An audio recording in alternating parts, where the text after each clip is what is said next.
Today is an exciting day. We got another delivery video with Jim, the proud owner of a Model Y Juniper Performance. So here we go.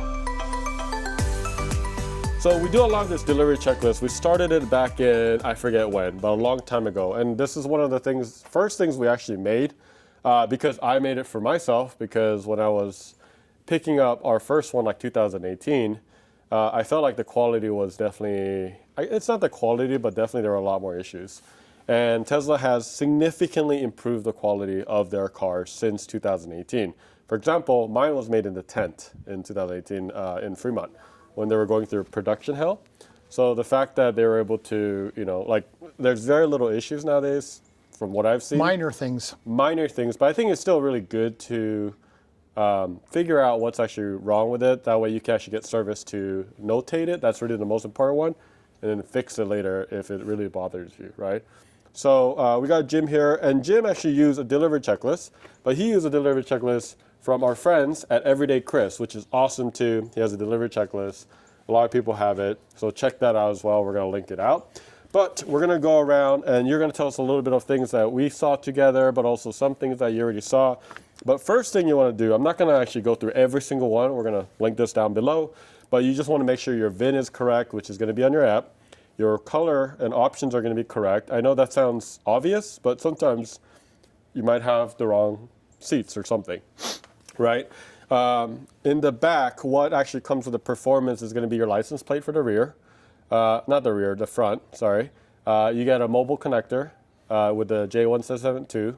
And then you also got... Performance, you have the vehicle to load one as well. Yeah, the load. You get a 120 volt. That was one thing that you showed us. It's new. Yeah, it's a new thing where you can actually power accessories. What was it, 120 volts at 20 amps or something like that? Yeah, and Performance is the only one that can do that right now. And the Cybertruck. And the Cybertruck, right? Because the Cybertruck can go back to... Right, the other way around. That one has a much bigger battery. It's a much bigger car.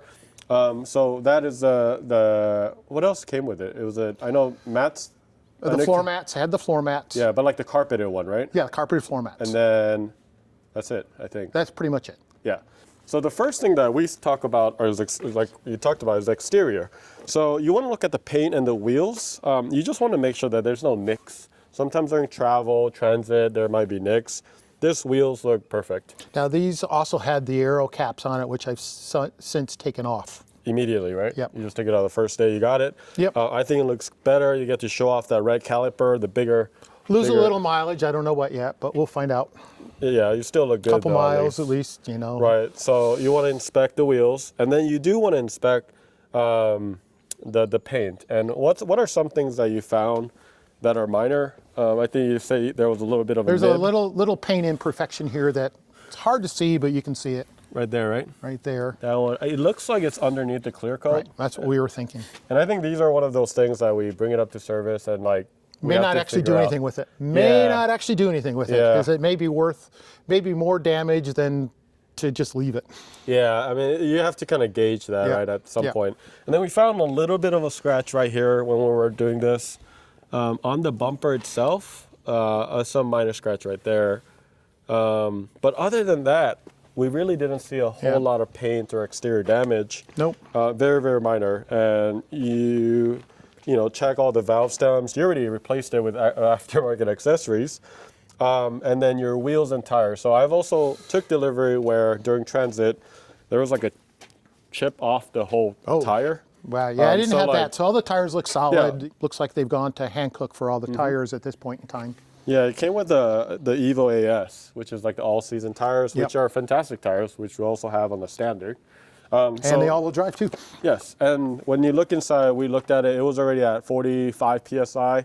So all the PSI is good. It's holding air, no leak or anything like that. So we already do that.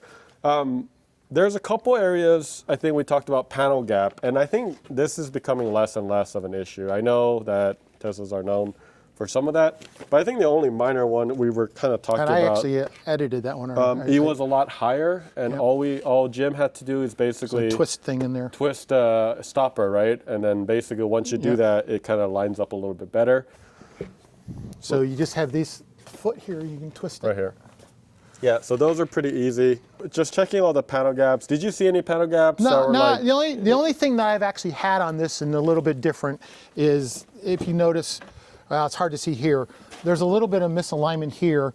But that's compared to when it closes with this one right here. It drops a little. Yeah. And then another minor issue was the door, right? Yeah, and so the door this basically door on the is passenger side. It wants to be slammed. It doesn't want to be gentle closed. Like normally on my car, when I do this, it closes. But if you notice, it's a little, like I have to kind of go a little more aggressive. Yeah. So I think you're going to get that checked out. Yeah, I have an appointment for that one. Yeah, and then there's a couple things like front gap or sag doesn't really make sense on this one because on the older one, there was like where it meets the bumper. So if it sagged, they would hold the water on the older Model Y. So that is not really a thing because it just kind of goes through all the way. And we checked all the, there's no condensation on the lights. Like all the door gaps here, I went through all these and they're all consistent and stuff. Yeah. So like I said, they've done a really good job. The build quality's in pretty good shape. Mm-hmm. Couple like obvious things too is like you want to inspect like the windshield and the glass to make sure that there's no sort of like scratches or cracks. Scratches, and then of course you also want to check the exterior of the lights, and then make sure the badge is there. I mean you're paying for the badge too, right? Yep. The performance badge. So you want to make sure that's there. It's actually in the same location where the launch used to be, exactly the same except it's blue compared to the launch edition, which was more orange and sunburst, right? So a little bit different. In that regard. So, and then once you go to the electronics, couple things that you want to make sure that you have is you have the 2 key cards. So you got that. I don't ever use those, but it's good to have. By the way, the key cards from this can be paired to that, and the key cards from that can be paired to this. So I actually have all the cards, so all the ones we have as backups work for both cars. Yeah. You know what we did in a shop is we bought the metal key card for the Cybertruck, and then we put all the cars on it. So we have like 5 cars on it. So I don't know if we should tell people that. So if you see a metal key card, don't use it. It drives all our cars. Yeah. So yeah, you just want to make sure. A lot of times, the pillar right here is where you do it. You just want to double, make sure that that it works. I think you want to go in, and you already did that. You had an hour at the service center in Knoxville. By the way, they're fantastic. Honestly, I've had very little issues with Nashville, and Knoxville, and then also Chattanooga. They've been all amazing.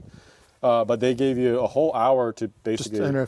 before even, I accepted it. So they gave me the keys to it, and I was able to go out and just look at it. Which is awesome. Yeah. So you're able to go inside, check all the stuff, windshield wiper works, all the windows work, all the doors work, all of that. So you do want to check for some of that. The main thing I think, or the interior, is look for any sort of rips, tears, scratches on the seats itself.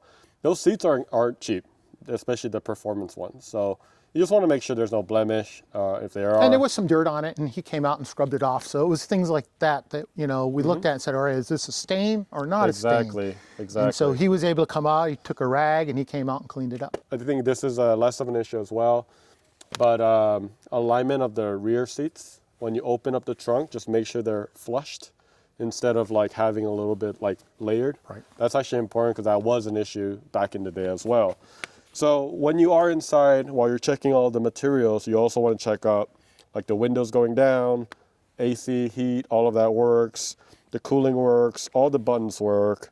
Heated steering wheel, all the things associated with it. Front touchscreen, rear touchscreen, all the USBs have power, and then make sure you have a USB in the Sentry mode as well that is supposed to come with the car.